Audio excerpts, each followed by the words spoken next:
My topic is, as Steve said, is this amazing document from the Second Vatican Council. I like to say the shortest document whose influence may very well be in inverse proportion to its length. Because not only is it inherently amazing in many ways, but it has been profoundly influential. And indeed, I wouldn't be standing here in front of you were it not for this document. You know, I probably, without knowing much about Nostra Aetate, I became interested in Islam and was hoping it could be a kind of ministerial vocation for me, but didn't know how that could ever be. And then one day I opened the Chronicle of Higher Education and found an advertisement from Catholic Theological Union, which I had heard good things about but didn't know much about. And they were looking for a founding director of a new Catholic Muslim studies program.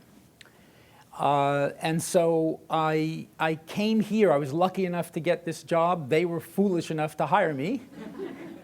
And it felt like the hand of Providence in my life because all my life leading up to that point felt like it was meant to bring me here.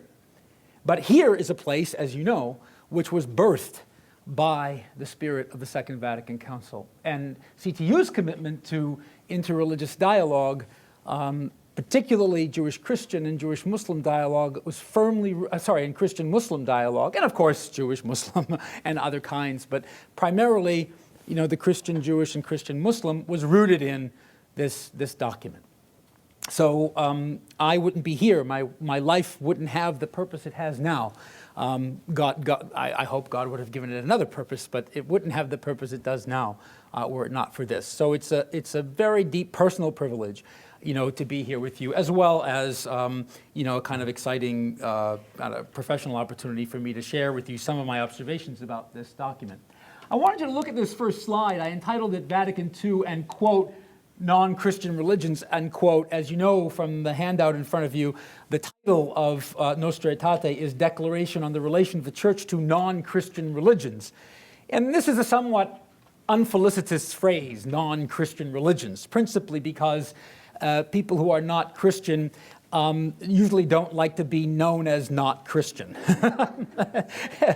But this is a document written by Christians, by Catholic Christians, presumably for them, but also for the wider audience. No insult is, of course, you know, intended, but I have a problem kind of owning that language, but it's in the title, and so for lack of the effort it would take to list all the different religions and then have an equally unfelicitous and others, you know, because the major traditions the document addresses that you would recognize are Hinduism and Buddhism and Islam and Judaism, but there are many, many other traditions, especially indigenous traditions whose names we do not know, but traditions which are just as rich, just as valuable, and just as filled with the potential of leading people to God, not the potential, but also the actuality of that in the history of so many different cultures and societies, but they go by no name, as so many people go by no name. So non-Christian religions is not good, listing them and others is not good, so there's really sometimes no way of naming the reality that we want to name.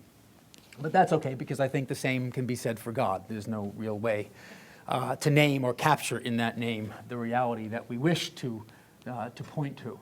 The subtitle, Nostra Aetate, the Council's Legacy of Interreligious Dialogue. I had hopes, actually, of talking about beyond the Second Vatican Council, but when I got into putting the presentation together, I thought it would probably be a little more important to do a little historical background, not just the immediate historical kind of context which produced the document, but also a little bit about the history of the Church in order to, you know, for us to put it in the broader context of that history, because this document doesn't just emerge out of nowhere.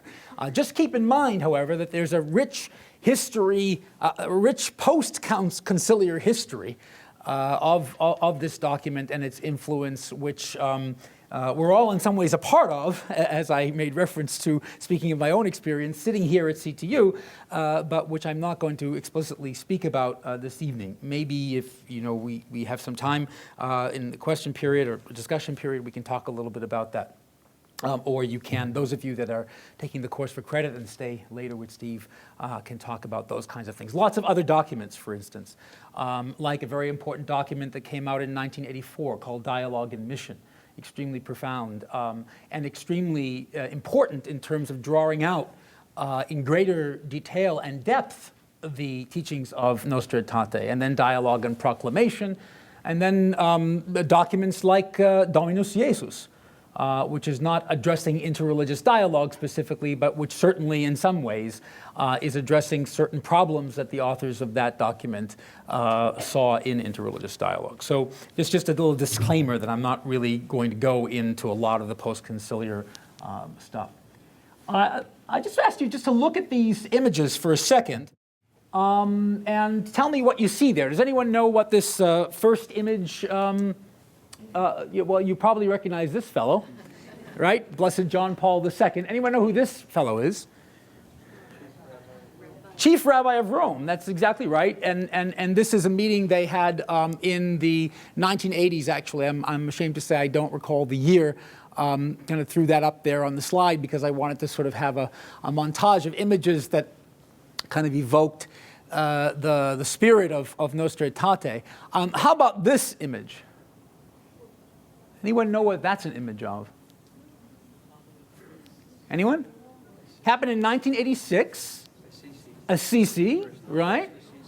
What happened in Assisi in 1986? Right, there was a World Day of Peace, and John Paul II brought together leaders of various different religious traditions from around the world to come to Assisi to pray together for peace. Not to pray together, but to pray together. In other words, the distinction being, right, everyone praying out of and in his or her own tradition for peace.